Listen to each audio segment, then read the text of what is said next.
Hi, today I'm going to be showing you Opal Gel from Pentart, and it's a really fun product to use to make glass look like Seaglass or like it's sandblasted. And Opal Gel just comes in this one size. It's a little 25 milliliter container. It's very easy to apply. You just need a slightly damp brush, or I've used a sponge brush to apply. You just are going to pounce it on rather than paint it on because you don't want to leave any brush marks. So the first thing you're going to do is clean your glass with rubbing alcohol so it's clean and ready to go.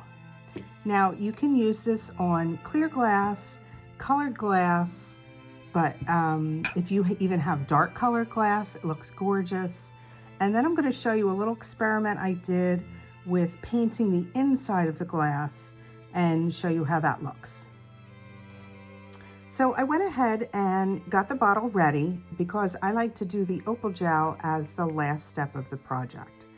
I cleaned the bottles, I made a clay frame and decoupaged this AB Studios paper first on here. I painted the frame cream colored, used the antiquing gel in umber to make it stand out, and I put that into the cracks and wiped it back. And then I sealed everything, the paper sealed. And for this one, I just did a little mold on here. I have a clean plate, and what I like to do is spray a little bit of water on the plate, just clean water. And I use a spatula. You can use whatever you want. Take a little bit of the product out. It's a little bit thick. And even though this container is only 25 milliliters, it really goes a long way. You only need a tiny bit of it, as you'll see when I'm using it. So what I like to do is wet the brush. I just pounce it into the water. I don't like to get it too wet. If you want, you can just dry it off a little bit. You really don't want it all the way wet up to the top. I just like to dip in the ends and then dip it into the Opal Gel. And I'm just going to apply it. And I'm just going to start pouncing it on.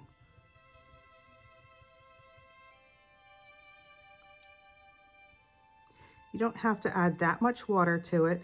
It already has the water in it. It's going to stay a little bit wet. But every once in a while, you can dip it back in. You can dry this with a dryer to accelerate it, or just let it sit. It really doesn't take that long to dry. So I'm just going to keep applying this, and then I will come back and show you what it looks like when it's dry. Okay. I put one coat on and I dried it with the hair dryer, and it is absolutely gorgeous. Look how pretty that green is. I just love it. It looks like it's been in the ocean for years. This doesn't scratch off. Pentart states that this is splash proof, but to get it to be more water resistant, you can give it a heat treatment by putting it in the oven for 30 minutes at 120 degrees Celsius, which is about 250 Fahrenheit. Now the white you see in here, I got white paint in there because I was trying to paint white on the inside of the rice paper. So that's not from the Opal Gel. It's just a beautiful green color. And if you have writing, this is like a 3D writing on the bottle itself. It's really cool. And this was just a liquor bottle that somebody had given to me. So you can get these bottles for free or for $1 or $2 in a thrift shop and play around with it. Now I want to show you on this clear bottle how fast it really does dry, because it's such a quick project to do, to make something plain into something so pretty. So again, I'm going to put the Opal Gel on the plate.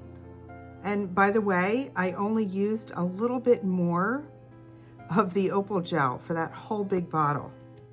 So this little amount right here is probably enough for half of the bottle.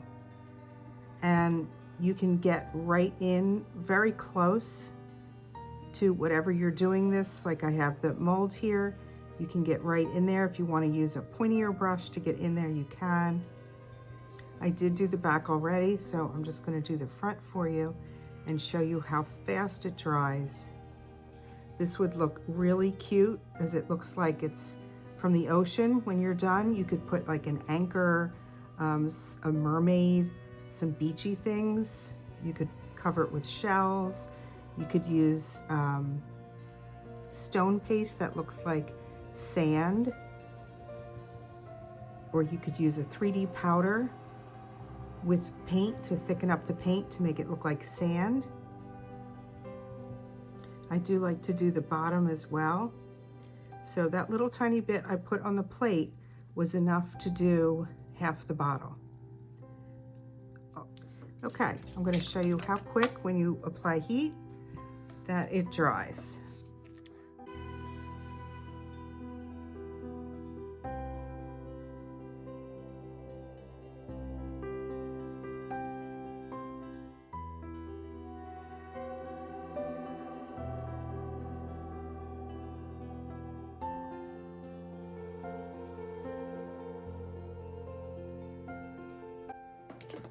And that's it.